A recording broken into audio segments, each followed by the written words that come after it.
1절로부터 17절의 말씀, 저와 여러분들이 한 절씩 교독한 후에 마지막 17절 합독하도록 하겠습니다. 욥이 여호와께 대답하여 이르되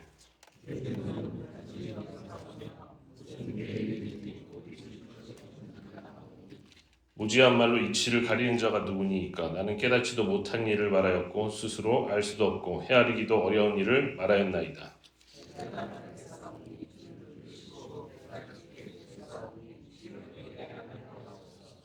내가 죽게 되어 귀로 듣기만 하였사오나 이제는 눈으로 주를 배옵나이다.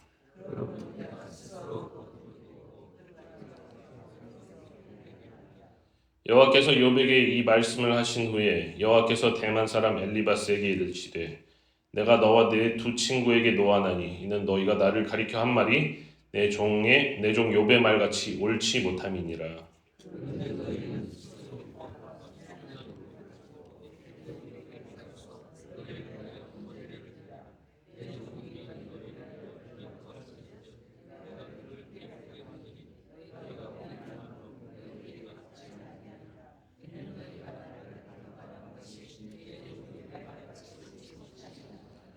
이에 대만 사람 엘리바스와 수아 사람 빌닷과 나아마 사람 소발이 가서 여호와께서 자기들에게 명령하신 대로 행하니라.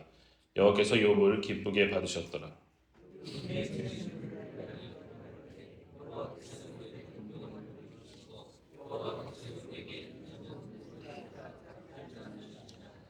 이에 그의 모든 형제와 자매와 이전에 알던 이들이 다 와서 그의 집에서 그와 함께 음식을 먹고 여호와께서 그에게 내리신 모든 재앙에 관하여 그를 위하여 슬퍼하며 위로하고 각각 캐시타 하나씩과 금고리 하나씩을 주었더라.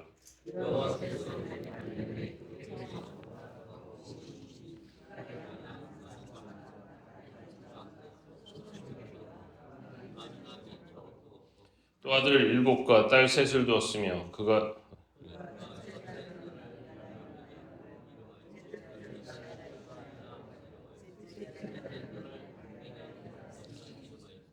모든 땅에서 욥의 딸들처럼 아리따운 여자가 없었더라. 그들의 아버지가 그들에게 그들의 오라비들처럼 기업을 주었더라.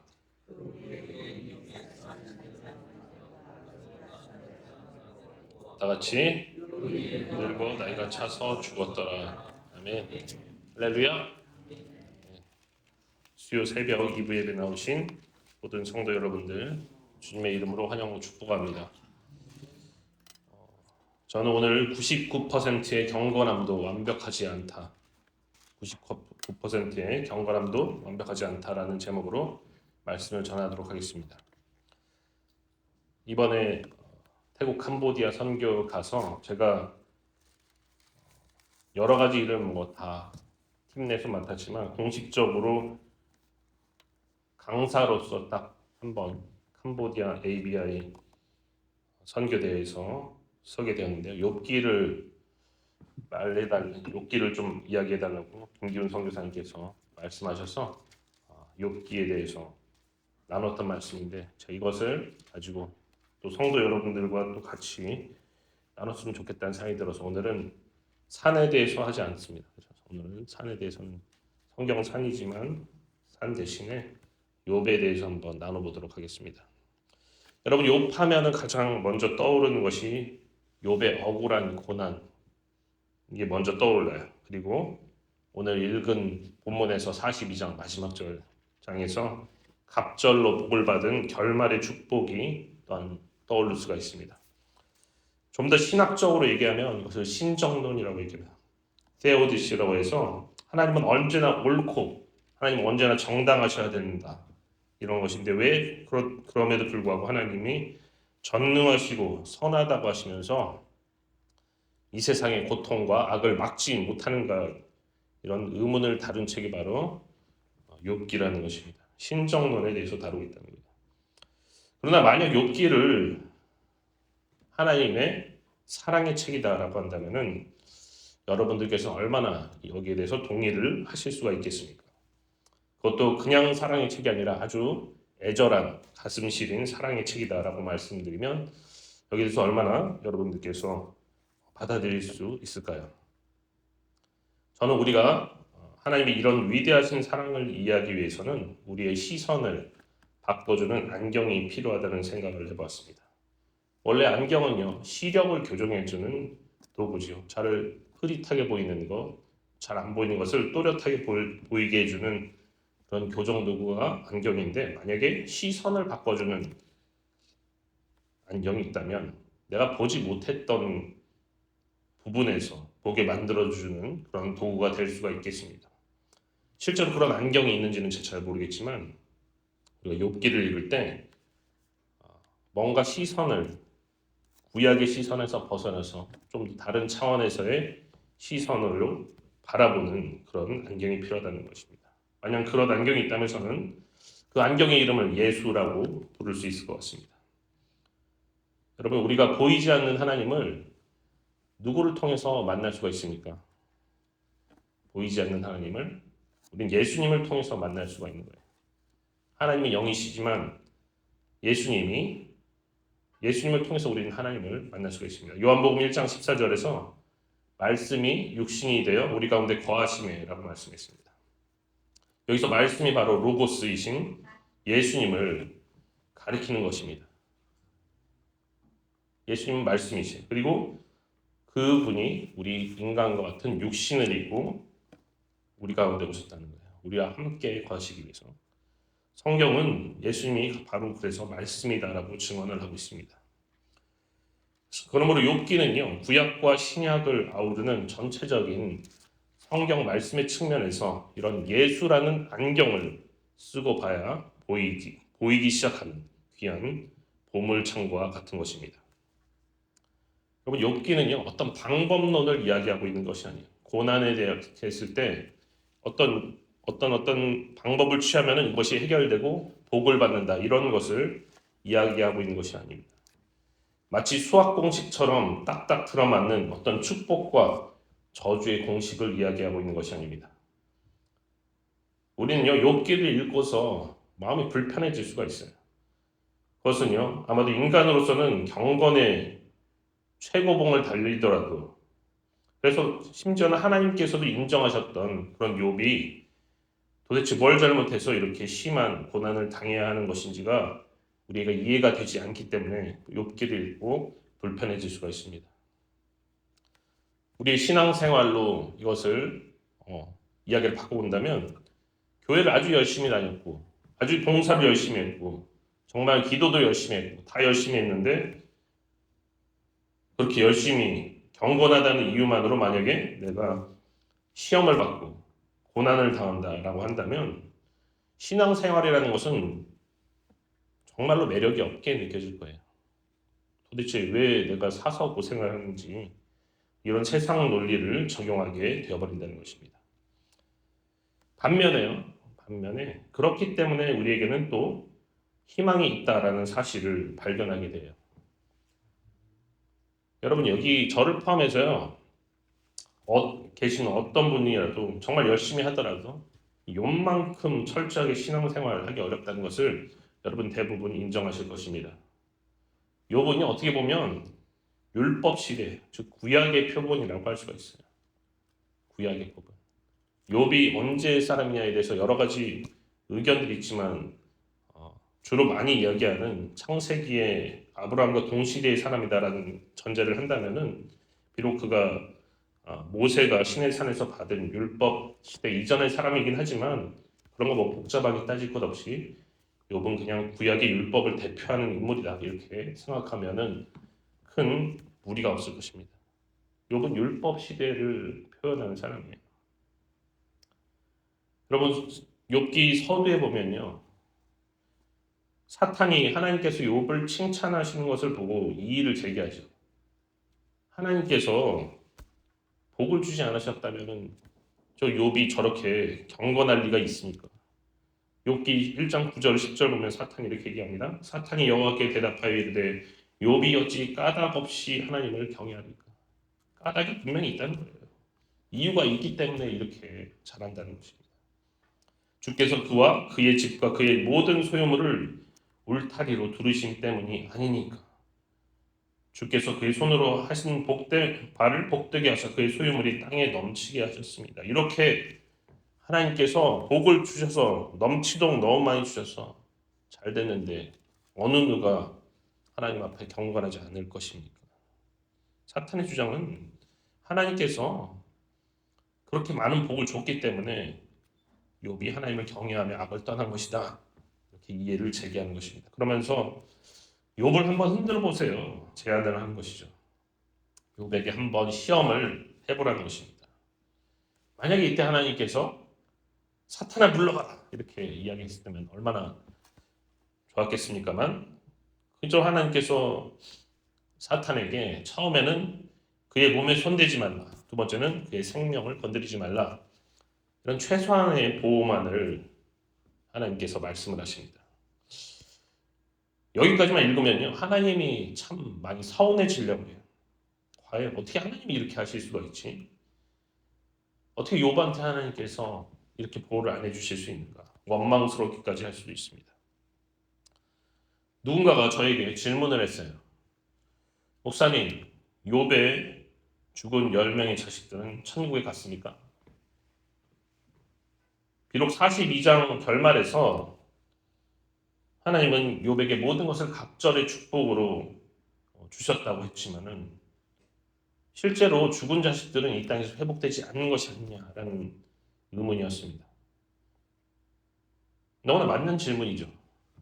재산이나 건강은 뭐 나중에 회복될 수가 있다고 쳐도 먼저 저 세상을 떠난 10명의 자녀는 어떻게 되는 것입니까? 실제 우리 오늘 읽은 42장에서 다른 것들은 다 2배로 보상을 받았지만 자녀들은 20명을 준 게 아니지 않습니까? 10명만 새로 주셨어요. 이 말은 죽었던 아이들이 다시 살아 돌아오지 못했다는 것입니다. 참 가슴이 먹먹해지는지 않을 수 없어요. 가족들 중에서도 특히 자녀를 잃는 슬픔은 도저히 상상할 수가 없습니다. 상상할 수가. 그래서 우리는 욥이 왜 슬프고 억울한지 충분히 이해를 할 수가 있는 것입니다. 도대체 하나님은 뭘 하고 계셨던 것입니까? 무엇을 하고 계셨던 것입니까? 경건한 욥도요. 초반에는 야 차라리 하나님 욕하고 죽어라 라고 이렇게 말하는 아내를 질책하면서 알 수 없는 하나님의 섭리를 고백하면서 이 고통 중에서도 끝까지 경건함을 유지하려고 했지만은 새 친구들이 십자포화를 계속 쏘아대니까 여기에 대응하면서 점점 마음이 강팍해져 갔어요. 급기야는 나는 의롭고 하나님은 의롭지 못합니다 라는 신성모독적인 발언까지 하게 되었습니다. 우리가 잘 다루지 않는 부분이지만 욥은 죄를 지었어요. 입으로. 네 번째 친구인 엘리후가 나와서 욥의 세 친구들의 잘못을 먼저 지적을 해주고 거기다가 욥의 잘못까지도 일깨워줬습니다. 그리고 나서야 하나님께서 38 침묵하시던 하나님이 38장에서 폭풍 가운데 나타나셨어요. 무지한 말로 생각을 어둡게 하는 자가 누구냐? 무지한 말로 생각을 어둡게 하는 자가 누구냐?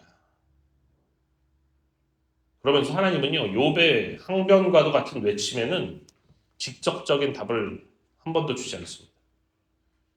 왜 이러셨어에 대해서 답을 안 주세요. 오히려 하나님이 욥에게 질문을 합니다. 그러면서 욥의 무지함을 깨닫게 해주세요. 야, 너 혹시 베헤못이나 리워야단을 잡을 수 있냐? 전설 속의 동물인데 베헤못이나 리워야단 잡을 수 있냐? 걔네들 끌어낼 수 있느냐? 이것들은 내가 지은 것들인데 이 세상에서 제일 무섭고 센 애들이다. 할 말이 없죠, 욥이. 하나님의 이런 말씀에 욥이 할 말이 없습니다. 하나님께서 이 세상을 어떻게 창조하시고 또 운영하시고 경영하시는지에 대해서 아무리 이 땅에서 최고의 지혜를 가진 욥이어도 하늘의 지혜를 다 알 수가 없다는 것입니다. 사람은요, 하나님께서 보여주신 것, 즉 계시하신 것만을 볼 수가 있어요. 광대하신 하나님께서 보여주는 그것만 볼 수가 있다는 것입니다. 우리가 다 하나님을 알 수가 없어요. 너무나 광대하시기 때문에. 하나님께서 계시하신 일부분만 볼 수 있다. 이것을 욥이 깨달았고 결국 회개를 하게 된 것입니다. 오늘 읽었던 본문 1절에서 6절 42장 1절에서 6절 다 같이 한번 읽어보겠습니다. 시작.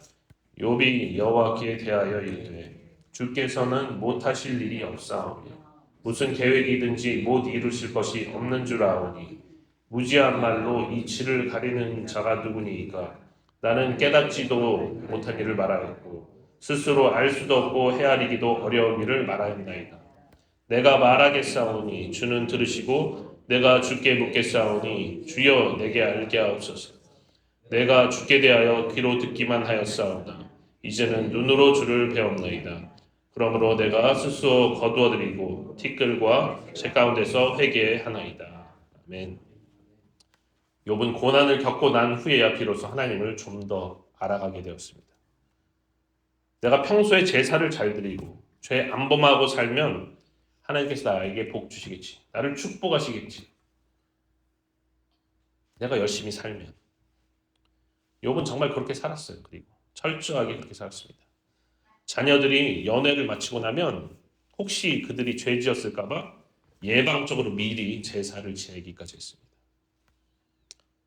그런데요, 모든 것을 잃고 난 후에 새 친구들이 계속해서 자기 가슴을 후벼 파는 상황에 맞지도 않는 조언의 말에 대해서 반박하고 난 후에 하나님께서 등장하시고 나서야 드디어 욥이 깨닫게 되었어요. 아, 내가 하나님을 그동안 알지 못했었구나. 내가 하나님이 어떤 분인지 잘 몰랐구나. 하나님은 인격적인 분이신데 내가 하나님과 인격적인 관계를 맺지 못하고 남들이 이야기하는 것을 귀로 듣기만 했었구나. 그래서 욥기 42장 5절에서 욥이 그렇게 외치는 것입니다. 내가 주께 대하여 귀로 듣기만 하였사오나 이제는 눈으로 주를 배웠나이다. 눈으로 주를 배웠나이다. 내가 아는 하나님이 되었다는 것입니다. 내가 인격적으로 알게 되었다는 거예요. 하나님 관계를 맺고 하나님께서는요, 여러분 먼저 우리를 인격적으로 만나서 우리와 관계하시기를 원하시는 분이신 줄로 믿으시기 바랍니다. 하나님께서 먼저 우리와 인격적인 관계를 맺고 싶어하는 분이에요. 근데 욥이 그동안 했던 것은 비인격적인 거예요. 하나님, 내가 이렇게 하면 하나님이 복을 주시고 이렇게 하면 저주를 하시겠지. 이렇게 알고 있었다는 것입니다.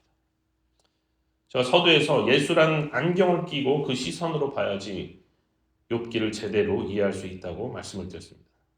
욥은요, 예수님을 예표하는 표상이에요. 구약에서는 그런 인물들이 많죠. 모세도 예수님을 예표하고 다윗도 예표하고 여러 선지자들이 모두 예수님을 예표합니다. 특별히 욥은요, 예수님이 앞으로 받으실 고난을 많이 예표를 하고 있습니다. 여러분, 사탄은요, 어떻게든 꼬투리를 잡아서 우리에게 악을 행하려고 해요. 그렇기 때문에 우리가 사탄은 여지를 두면 안 돼요. 사탄은 틈만 나면 우리를 그냥 좀 힘들게 하거나 이런 수준이 아니라 어떻게 하면은 우는 사자처럼 우리를 먹어 삼킬까 이렇게 돌아다니는 것이 바로 사탄인 것입니다.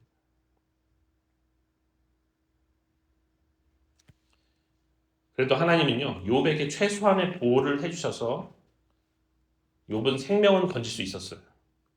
근데 예수님에게는 아버지 하나님께서 그것마저 해주시지 않았습니다.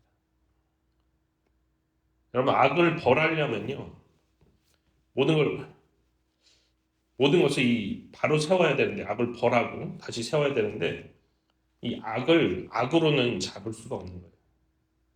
악을 악으로는 그것을 통제할 수 없는 거예요. 그래서 선으로 악을 이기라라고 신약 성경에서 말씀하고 있는 것입니다. 하나님께서는 예수님께서 모든 악을 무찌르기 위해서 이 모든 것을 다 감수하고 감내하고 그대로 받아들여서 선으로 악을 이기게 하셨습니다. 예수님은요, 태어나면서부터 사탄에게 괴롭힘을 당했어요. 죽음의 위기를 여러 번 맞았습니다. 동방박사가 다녀간 이후에 헤롯이 2살 이하의 남자아이를 다 죽여버렸습니다. 그리고 사탄은 예수님을 광야에서 시험을 했고요. 그리고 가장 아끼던 12제자 중에 하나에 의해서 팔려가게 했고 죄도 정하지 않고 극악무도한 로마의 형벌인 십자가형을 언도받아서 채찍질에 찢기시고 모진 고통과 고난을 받고 돌아가셨습니다. 모두 사탄이 배후에서 조종을 한 것입니다.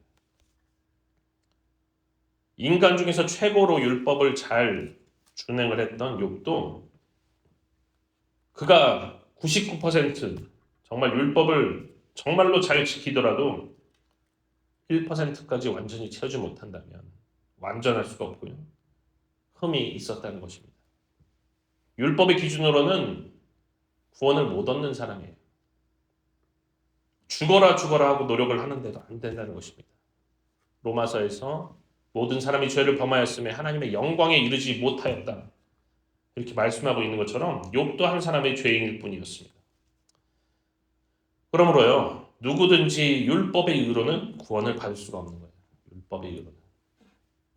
사도 바울도 율법으로는 자신이 흠이 없는 자라고 이야기를 하였지만 그도 죄인 아닙니까? 그것이 바로 율법의 저주입니다. 율법의 저주. 근데 욥기가요. 만약 이대로 그냥 끝났다면 하나님이 나쁜 하나님일 수도 있겠지만 하나님은 정말 복된 소식, 복음을 주셨다는 거예요. 우리가 1%가 아니라 많이 부족하더라도 예수님의 의로 인해서 그들을 믿음으로 말미암아 구원을 얻을 수가 있게 된 것이 바로 복음이라는 것입니다. 율법의 저주에서 풀어주는 것이 바로 그리스도 예수의 십자가 복음이라는 거예요. 그것이 바로 십자가의 은혜인 것입니다. 내가 나의 의로운 종 욥을 통해서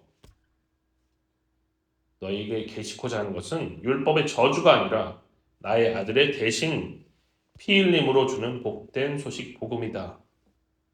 하나님께서 이렇게 말씀하신 것이 욥기의 결론이라고 저는 생각을 합니다. 예수님의 십자가는요 단순히 죽고 저주만 끊어주고 끝나는 것이 아니에요. 우리에게 진정한 자유를 주시기 위해서 그 다음 장이 준비되어 있는 죽음이었다는 것입니다. 예수님께서 십자가에서 돌아가시고 부활하신 후에 하나님의 보좌 우편으로 승천하심으로 인해서 우리에게는 보혜사 성령님이 선물로 오실 수가 있게 되었어요. 우리가 단순하게 생각하면 예수님이 십자가에 돌아가시지 마시고 그냥 사탄과 악을 멸하시고 그러면 되는 거 아닌가? 이렇게 생각할 수도 있습니다. 하지만요, 욥이 몰랐던 하나님의 창조의 계획과 질서라는 것이 있어요. 베헤못과 리워야단 같은 괴물도 다스리시는 하나님의 섭리라는 것이 있습니다. 아담을 통해서 이 세상에 들어온 죄는요, 피 흘림이 없으면 그 죄 사함이 되지 않는 것이에요. 피 흘림이 없으면 그 죄를 사할 수 없는 것입니다. 인간의 죄를 통해서 사탄에게 넘어갔던 이 세상을 다스리는 권세도 적법한 대가를 지불해야만 도로 가져올 수 있다는 것입니다. 여러분, 하나님은 법을 만드시고 다 법을 지키시는 분이세요. 법을 지키시고 만드시고 다 법을 지키시는 분이라는 것입니다. 그렇기 때문에 그런 방법을 썼던 거예요. 욥기에 하나님의 감정이 다 나타나지는 않습니다. 그러나 예수님의 모습을 통해서 우리는 하나님의 심정을 그려볼 수가 있어요. 여러분, 욥의 재산이 다 날아가고 종들이 죽고 자녀들이 모두 생명을 잃었을 때, 그리고 욥이 고통성 질병으로 심하게 좌절하고 있을 때 하나님은 어디에 어떻게 무엇을 하고 계셨을까요? 욥이 세 친구들로부터 정죄를 당할 때 하나님은 어디 계시며 무엇을 하고 계셨을까요? 우리는 예수님을 통해서 하나님의 심정을 간접적으로 알 수가 있는 것입니다. 예수님이 베다니에 나사로가 죽었다는 소식을 듣고 달려갔을 때 나사로의 누이인 마리아와 마르다는요 한이 섞인 원망을 합니다.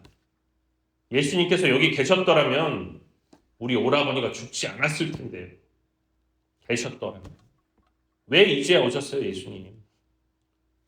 진작 오셔서 고쳐주시지. 그 말을 듣고 있던 예수님은 민망함에 눈물을 흘리셨어요. 여러분, 하나님이 메마른 감정이 없는 로봇이 아니에요. 예수님을 통해서 우리는 하나님이 얼마나, 이런 말 그렇지만 인간적이고 얼마나 인격적인가, 그런 모습을 발견할 수가 있어요. 우리 하나님은 욥의 고난에 대해 어떻게 하셨을까? 저는요, 하나님께 눈물이 있다면 많이 우시지 않았을까, 이렇게 생각을 해봤습니다. 정말로 많이 우시지 않았을까. 이 욥의 애매한 고난에 대해서 욕을 섞어 가시면서 훈련이니까 무조건 참아라, 이런 비인격적인 태도를 보이지 않으셨을 거죠. 그래서 우리는 예수님의 모습을 통해서 하나님 아버지의 심정을 이해할 수가 있는 거예요.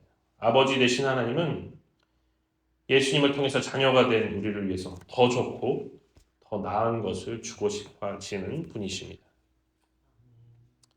비록 욥만큼은 아니더라도요, 지금도 여전히 우리는 고난을 겪습니다. 사람마다 차이는 있지만 누군가는 재산을 잃고 또 빚에 허덕일 수가 있고요. 누군가는 사랑하는 사람을 잃을 수도 있고, 그 밖에 많은 시험과 상처와 시련을 겪을 수가 있습니다.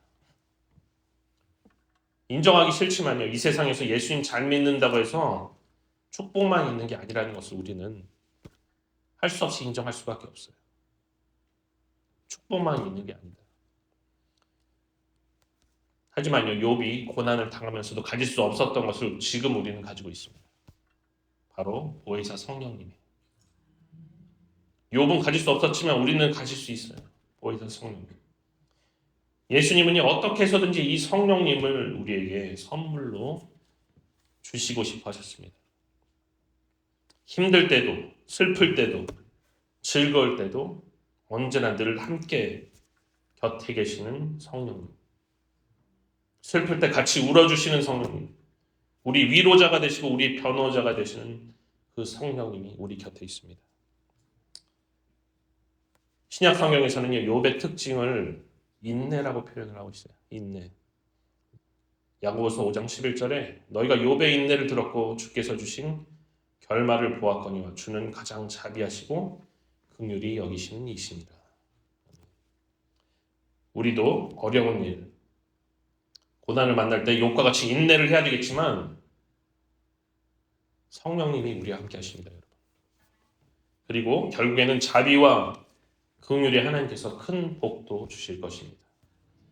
비록 욥처럼 이 세상의 복일지 아니면 천국의 복일지 알 수는 없지만 하나님께서 큰 복을 주실 거예요. 욥은 모든 것을요 다 2배로 받았습니다. 그런데 다 2배인데 자녀들만 2배가 아니라고 그랬죠. 10명이 죽었는데 새로 10명만 주셨습니다. 성경에 다 써있지는 않습니다. 거기 왜 10명만 주셨는지. 하지만 아마도 부활해서 천국에서 만난다면 20명이 되잖아요. 그렇기 때문에 자녀들은 10명만 주셨을 거예요. 이 세상에 죽고 끝나는 게 아니라는 것이죠. 이 세상에서 죽었던 10명은 부활 때에 만날 수 있다는 것입니다. 사랑하는 여러분, 물론 우리는 이 땅에서의 삶도 충실하게 살아야 됩니다. 가족들도 잘 돌봐야 되고 신앙생활도 열심히 해야 됩니다. 하지만 이 율법적으로 아둥바둥하지 말고 욥의 인내를 배우면서 이 천국에서의 삶을 궁극적으로 바라보았으면 좋겠습니다. 인간적인 99%의 경건함도 구원에는 완벽할 수가 없습니다. 그러나 1%라도 예수님의 피 흘리신 복음이 있다면 우리는 주 안에서 완전할 수가 있습니다. 오늘 짧게 살펴본 욥기를 통해서 좋으신 하나님, 자비하신 하나님, 긍휼의 하나님을 묵상할 수 있기를 바랍니다. 기도하겠습니다.